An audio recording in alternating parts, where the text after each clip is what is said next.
बिंदिया चिड़िया सुबह सवेरे उठती है। बिंदिया चिड़िया का तिनकों का घोंसला था। वो घोंसले के पास पड़े अपने मटके से पानी का गिलास पीती है और समय जाया किए बिना अपना दाना लेने निकल जाती है। बिंदिया चिड़िया के पंखों की आवाज सुनकर हमेशा मिट्ठू तोता जाग जाता है।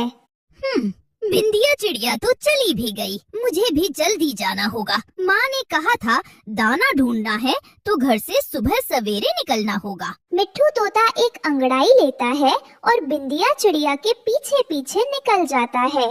दोस्तों, आपका नाम अपनी कहानी में लूं तो देर किस बात की, जल्दी से कमेंट करके अपना नाम हमें भेजें। पीछे पीछे निकल जाता है। कबूतर का घर पक्का लकड़ियों का था। वो अपने घर की खिड़की से तोते को जाता हुआ देखता है।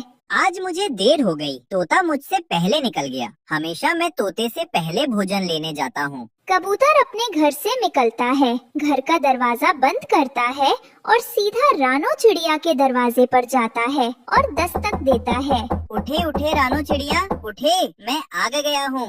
आई कबूतर भैया, आहिस्ता बोले, बच्चे सोए हुए हैं। रानो चिड़िया अपने बच्चों को एक नजर देखती है। वो अपने बेटे कुकू को उठाकर बहन गुड़िया के साथ घोंसले में लिटा देती है। कुकू अपनी आंखें खोलकर मम्मा की तरफ देखता है। अभी सो जा बेटा, मैं दाना लेने जा रही हूँ। मेरे लिए मकई का दाना लाना मम्मा। ऐसे कहते हुए कुकू फिर से सो जाता है। कबूतर फिर से दरवाजे पर दस्तक देता है और मम्मा चिड़िया जल्दी जल्दी से बाहर चली जाती है। कबूतर भैया, आहिस्ता बोला करें, बच्चे उठ जाए तो वो जाने में देर कर देते हैं। कहाँ गए हैं सब? घने जंगल की तरफ गए हैं सब। कबूतर और रानो चिड़िया भी उड़ जाते हैं और वह भी अपना दाना लेने निकल जाते हैं। बिंदिया चिड़िया ने अपनी टोकरी में एक बाली गेहूं की, एक दाना चावल का, एक मीठा फल और कुछ बीज रखे हुए थे। मैंने तो अपना भोजन ढूंढ लिया है, किसी को मेरी मदद की जरूरत है? बिंदिया चिड़िया, आप जाएं, हम भी अपना अपना भोजन ढूंढकर अभी वापस आते हैं। बिंदिया चिड़िया अपनी टोकरी उठाती है और खुशी खुशी घर वापस उठती है। तोता, चिड़िया और कबूतर अपना दाना ढूंढने लगते हैं। रानो चिड़िया, वहाँ अमरूद के पेड़ में मीठा अमरूद होगा। मुझे दूर से ही खुशबू आ रही है। वह सब अमरूद के पेड़ पर जाकर अमरूद ढूंढने लगते हैं। रानो चिड़िया पत्तों में छुपा हुआ अमरूद देख लेती है। तोते भैया, ये रहा अमरूद। तोते यार, तेरी नाक बहुत तेज है, पत्तों में छुपा फल भी ढूंढ लेते हो तुम। तोते भैया, ये अमरूद का फल आपका हुआ क्योंकि इसे आपने पहले सूंघा था। नहीं, ये फल हम सब मिल बांट कर खा लेते हैं। सूरज आहिस्ता आहिस्ता ऊपर आ रहा था। रोशनी भर जाती है और जल्दी ही धूप तेज हो जाती है। सभी पक्षी अपना अपना भोजन ढूंढ लेते हैं और अपने अपने घरों को वापस उड़ते हैं। उसी जंगल में एक कौवा और कौवी भी रहते थे। तवी अंगड़ाई लेती है और उठती है। कालू जी उठे, आज फिर दोपहर सर पर आ गई। दाना लेने भी जाना है। क्या बात है, सोने भी नहीं देती हो? सुबह सुबह ही काय काय लगा देती हो। दोपहर हो गई है, सब पक्षी अपना अपना भोजन लेकर वापस घरों को लौट आए होंगे। कौवा उठकर बैठ जाता है। भूख की वजह से मुझे तो सारी रात नींद ही नहीं आई। मेरा भी यही हाल है। कौवों का टूटा फूटा तिनकों का घोंसला था। कौवों ने तो कभी अपने घोंसले की भी मरम्मत नहीं की थी। कौवे उड़ते हैं और जंगल जाते हैं, वो मैदान में जाते हैं, लेकिन मैदान से सारा दाना दूसरे जंगल के पक्षी ले गए थे। बूढ़ी काकी एक बाली अपनी चोंच में लिए बैठी थी। कौवे, ये कौन सा वक्त है भोजन ढूंढने का? बुढ़िया, तुम हर रोज इस जंगल में दाना क्यों लेने आते हो? तुम्हारे जंगल में कमी है दाने की क्या? मैं अकेली नहीं थी, मेरी तरह के और भी पक्षी थे। कौवे थे, चिड़ियाएं थी, सब अपना अपना दाना लेकर चले गए। अब जाओ, हमें ज्यादा बातें ना सुनाओ। काकी अपना दाना उठाती है और चुप करके निकल जाती है। कालू जी, यहाँ तो कुछ भी नहीं है, चलो घने जंगल जाते हैं। कौवे घने जंगल जाते हैं, लेकिन उन्हें वहाँ से भी कुछ नहीं मिलता। कौवे थक जाते हैं। आज फिर किसी से मांग कर ही पेट भरना होगा। कालू, कल मैं कबूतर से दाना लाई थी, आज तोते के पास जाते हैं। दोनों कौवे तोते के पास जाते हैं। तोता अपने घोंसले की सफाई कर रहा था। इन दिनों मेरे पंख कुछ ज्यादा ही टूट रहे हैं, शैम्पू बदलना होगा मुझे।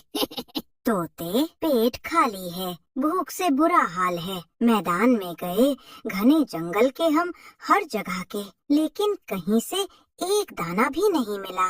हर रोज मांग कर खाने से बेहतर है तुम सुबह सवेरे घर से निकला करो, हमारे साथ आया करो। जो पक्षी सुबह सवेरे घर से निकलते हैं, दाना उन्हीं पक्षियों को मिलता है। तोते जी, एक दाने के बदले 1000 बातें सुनाते हो तुम भी। मैं सच कह रहा हूँ, तुम दोनों 12 बजे तक सोते हो। तोता कौवों को कुछ दाने दे देता है और कौवे वो दाने लेकर वहाँ से चले जाते हैं। हर रोज ऐसा ही होता है। जब सारे पक्षी अपना अपना दाना लेकर घरों को चले जाते, तो कौवे अपने घोंसले से निकलते, वो जंगल जाते और जब दाना ना मिलता तो किसी न किसी पक्षी से दाना मांगकर खा लेते। कौवे भैया, कल जब हम दाना लेने जाएंगे तो आप दोनों को साथ लेते जाएंगे। हाँ हाँ रानो चिड़िया, हम उठ जाएंगे, तुम आ जाना, लेकिन आज का दाना तो दे दो। दूसरी रोज उठे उठे रानो चिड़िया उठे, हमें देर हो रही है। कबूतर भैया आहिस्ता आहिस्ता बोले, बच्चे सोए हुए हैं। कबूतर भैया, आज कौवों को भी साथ लेकर जाना है। वो कभी भी नहीं उठेंगे, मैं कई बार उन्हें जगाने गया हूँ, लेकिन वो आगे से लड़ाई शुरू कर देते हैं। कल दोनों ने मुझसे वादा किया था। चिड़िया और कबूतर कौवे के पास जाते हैं। गोरी गोरी उठो, अगर दाना लेने जाना है तो यही समय है, उठ जाओ।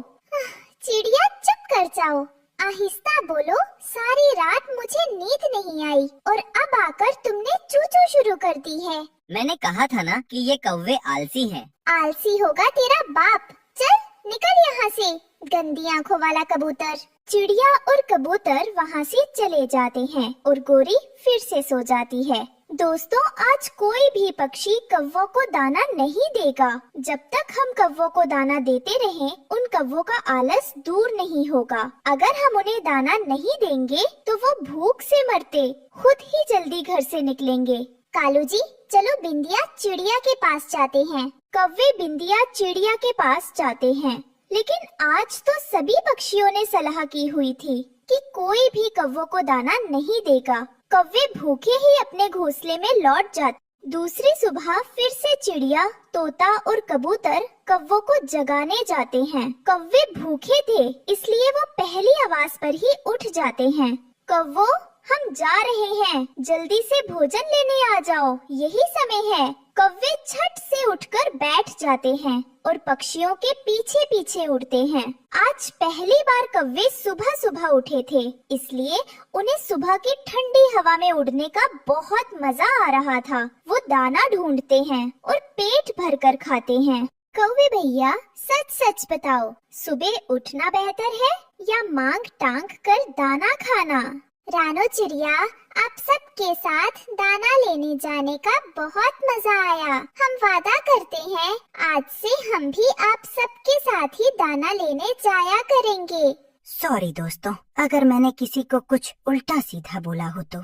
फिर वो सब अपने अपने घरों को लौट जाते हैं। प्यारे दोस्तों, इस कहानी को लाइक, अपने दोस्तों के साथ शेयर और चैनल को सब्सक्राइब करना बिल्कुल मत भूलना।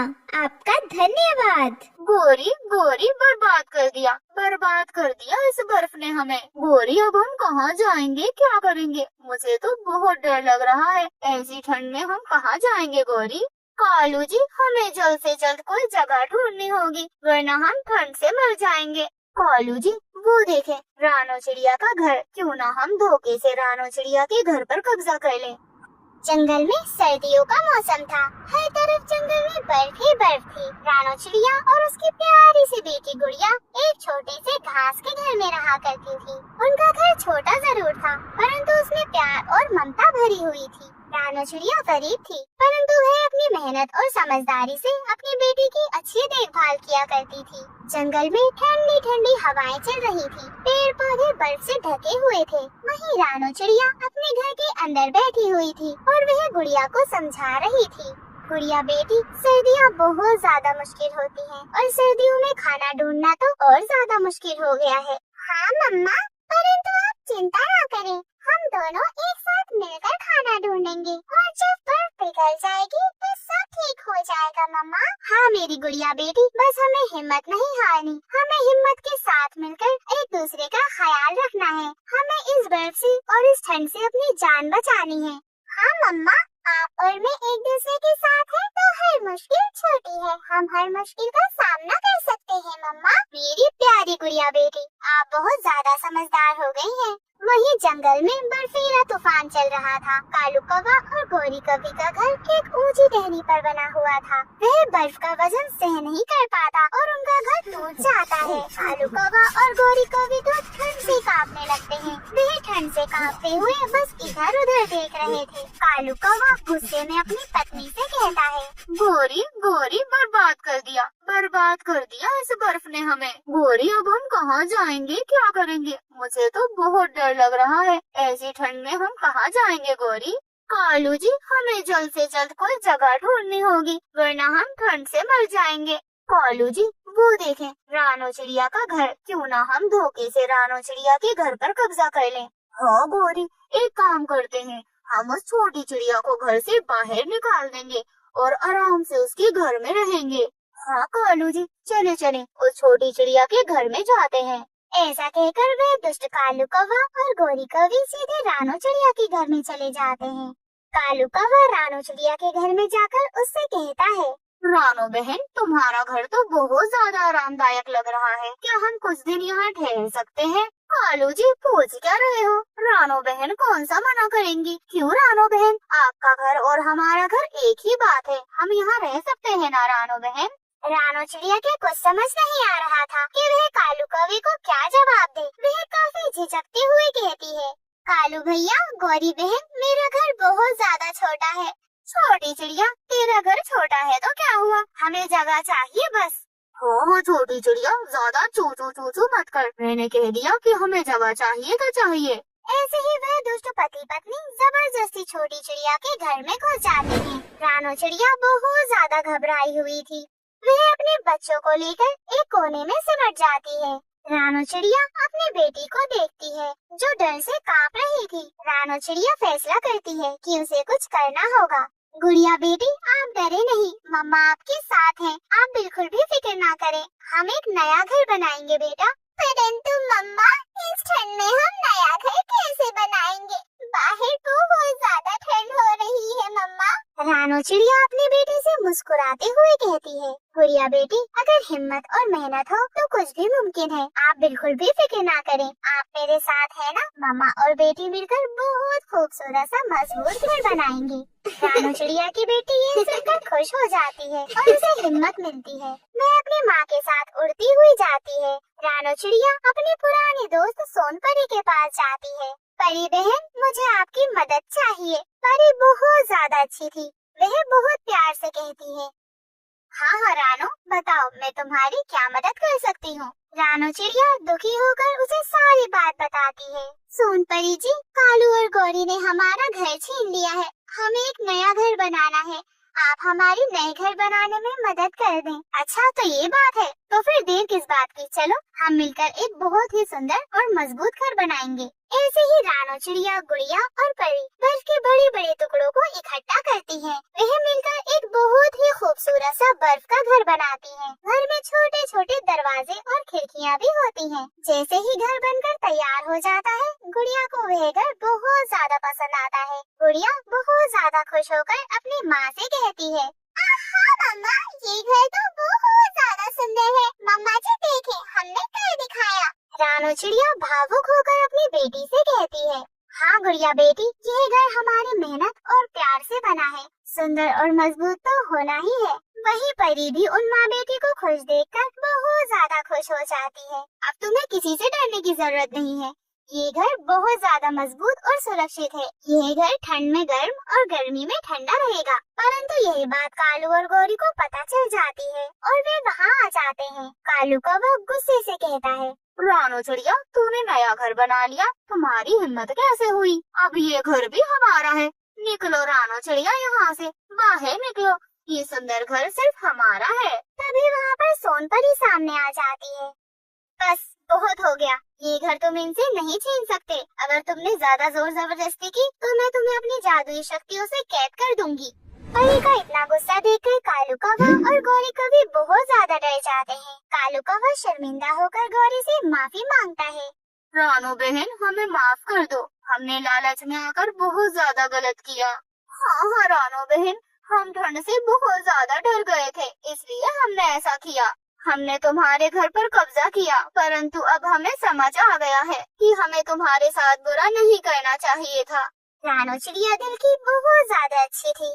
वह मुस्कुराते हुए कहती है, कालू भैया, गौरी बहन, माफी मांगने से इंसान और पक्षी दोनों बड़े बनते हैं, परंतु अगली बार किसी को सताने से पहले आप सोच लीजिएगा। रानू चिड़िया कालू और गौरी को अपने बर्फ के घर में थोड़ी जगह दे देती है, परंतु वह कालू और गौरी से वादा करवाती है कि वह अब किसी भी पक्षी के साथ कभी भी इतना बुरा व्यवहार नहीं करेंगे। तभी गुड़िया मुस्कुराते हुए अपनी मम्मा से कहती है, मम्मा जी, अब हम सब मिलकर इस ठंड से लड़ेंगे। रानू चिड़िया अपने बेटे को गले लगाते हुए कहती है, गुड़िया बेटी, मेहनत और माफी से ही जिंदगी में खुशियाँ आती हैं। जंगल में बर्फ तो थी, पर अब हर तरफ प्यार और अपनापन भी था। रानू और गुड़िया का साहस सबके लिए प्रेरणा बन गया। प्यारे दोस्तों, इस कहानी से हमें ये सीख मिलती है कि मेहनत और प्यार से हर मुश्किल को हराया जा सकता है।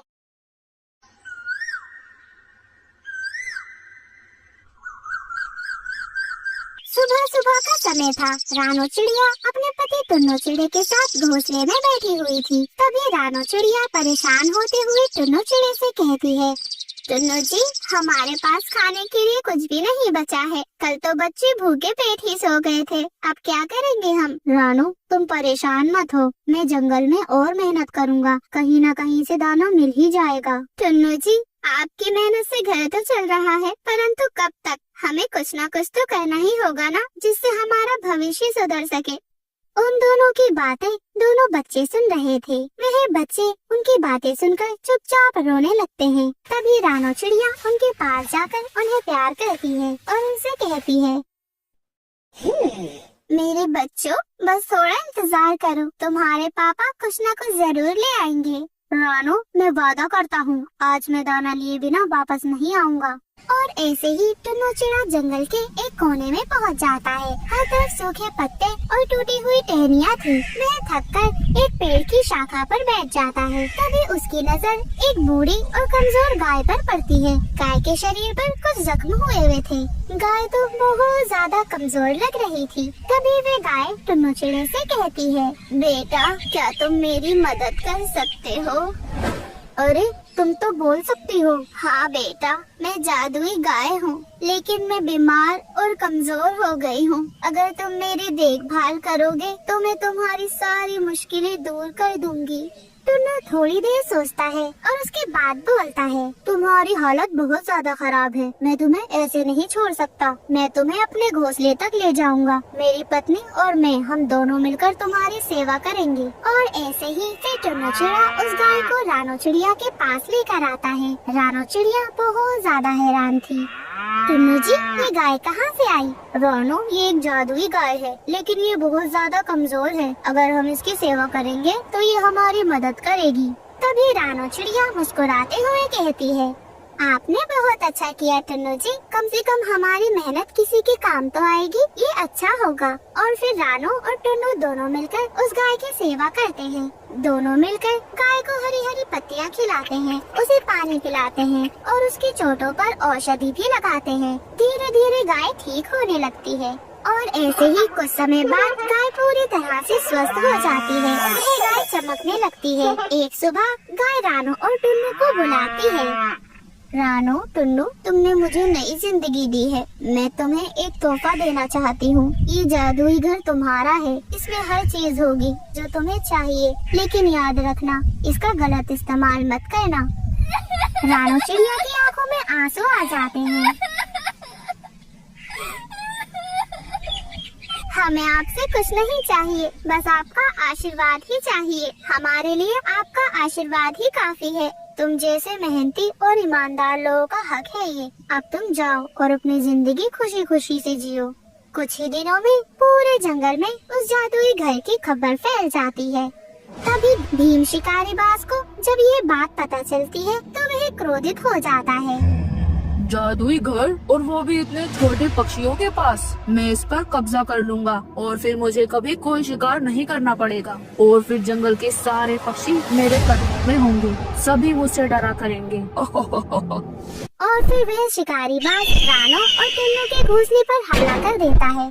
ये जादुई घर अब मेरा होगा। तुम ऐसा क्यों कर रहे हो? क्योंकि इस जंगल में ताकत का राज चलता है और सबसे ताकतवर मैं ही हूँ। नहीं, आप कृपया ऐसा मत करो, हमारा घर मत छीनो, ये हमारी मेहनत का फल है। तुम जैसे कमजोर पक्षियों को ताकतवरों के आगे झुकना ही पड़ेगा। तभी रानो और टुन्नू गाय से मदद मांगते हैं और गाय उनसे कहती है, तुम लोगों को डरने की कोई जरूरत नहीं है, जो बुराई करता है उसका अंजाम भी बुरा ही होता है।